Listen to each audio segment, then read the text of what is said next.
Are ancient Stegadons any good in patch 5.1? No, I'm not done with the Dinos yet. A lot of people have shunned ancient Stegadons, not because they're bad, but because the bias towards Stegadons has been so heavy since they came out, which was in Total War Warhammer 2, when ranged units had higher rates of fire across the board. So let's take a look at the ancient Stegadon in its current state, and see if they aged like fine wine. Recruited for 1950 gold and 488 upkeep default, in a faction that gives you a few ways to knock that down. This gets you a single entity with 9,894 health, 130 armor, which is closer to a Bastillodon than a regular Stegadon. Missile resistance 15% like other dinosaurs, leadership 75, which is very decent, speed 50, charge speed 19. Melee attack starts at 26 with an attack interval of 3.5 seconds, so less downtime between beefy animations. Splash target size is medium and max target damage by splash is 7, same as usual. Melee defense starts at 32, which is honestly better than some, with weapon strength 480, split between base 140 and armor piercing 340, with a bonus versus infantry of 18. That's a huge help with man-sized targets. Charge bonus is 70 and mass is 5500. Now this has a ranged weapon too, but it's very different. Ammunition is only 10 volleys, but these are real volleys. Range is 115 meters, missile strength is officially averaged at 550, but the ranged attack inflicts poison. Each projectile inflicts 41 base and 14 armor-piercing damage, 8 projectiles per volley, essentially a heavy dart machine gun. These are treated as artillery, so unlike your precious Razordon and Salamander rounds being eaten, they'll ignore shields. Reload time is a mere 8. Total accuracy is an impressive 35 to start, calibration distance of 90, calibration area 15, so this is very far from a pinpoint weapon. It's meant to blanket enemy infantry rectangles.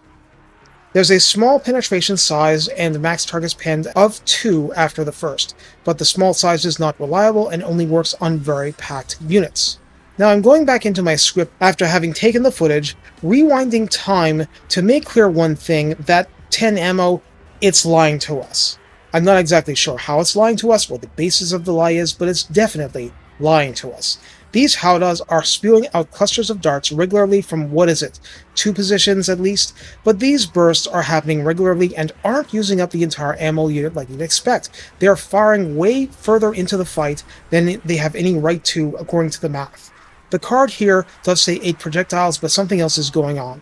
And this channel is open to empirical evidence. If what I see doesn't comport with the official or data mined numbers, it gets noted. Anyway, it's a lot of darts flying, and in practice it acts as a passive boost to performance. It just lasts longer. I feel like at one time the ammo did end shockingly fast, but that could be literally years ago in Warhammer 2. The Dino is a siege attacker, causes fear and terror, and its weapon is a fire whilst moving, fires on its own, in melee kind of weapon. Oh, and primal instincts still kick in if under 50% health.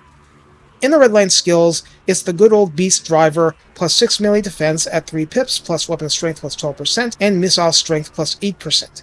Epicentrist gives rank 7 ancient Stegadons, armor plus 10, leadership plus 5, and charge bonus a flat plus 12. In the tech tree, it's recruit rank, upkeep reduction, and that lovely tech with melee attack plus 5. Remember, it's 26 base only, and charge bonus plus 15 flat, so a potential max of 97. So how do you use the ancient Stegadon? Well, what infuriates people is that you use it very differently from a Stegadon.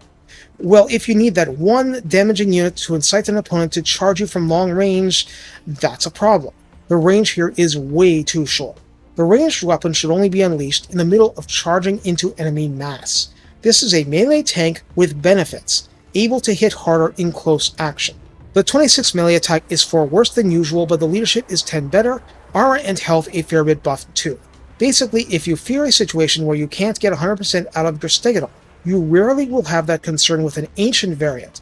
You'll get everything it can muster.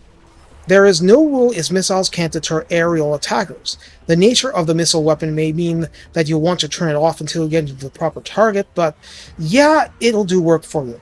I will say this, if you're picking hero mounts and your option is one ancient Stegadon or one Stegadon army wide, I'd probably use the Stegadon, but that's the interest of the army as a whole in play, nothing against the ancient Stegadons themselves. They do exactly what they're designed to do. Now, the missiles being heavily tilted toward base damage means they become less effective the more armored the opponents become. But on the other hand, the Ancient Stegadon still has armor-piercing headbutts that work just fine. You can flank with a unit if the situation allows it, and that'll probably lead to even better results, but you don't have to. You prefer to. But even if Celestial Dragon Guard would delete the charge bonus and hit back hard, they'll still get peppered with big darts that ignore the shields. Now, until this point, I've been assuming it's one Ancient Stegadon. What if it's 2, 3, 4? Well, do you even need a normal center line anymore? A lot of people will do this with just Stegadons, to be sure, but Ancient Stegadons are superior brawlers in the end. You're likely to overwhelm at least some of the units against you in short order. Hopefully that gives you the edge to snowball the rest. So that's really the zen of the Ancient Stegadon. Lots of front-loaded missile damage, rely on brass-knuckle brawling for the rest. Actually, you mix the two because the ammo doesn't get expended as quickly in practice, but hey, sounds good? I actually like this unit. Sure, you'll want other stuff for sustained ranged damage, but Smash Mouth has its place, especially if it makes all your other normal Smash Mouth options that much better.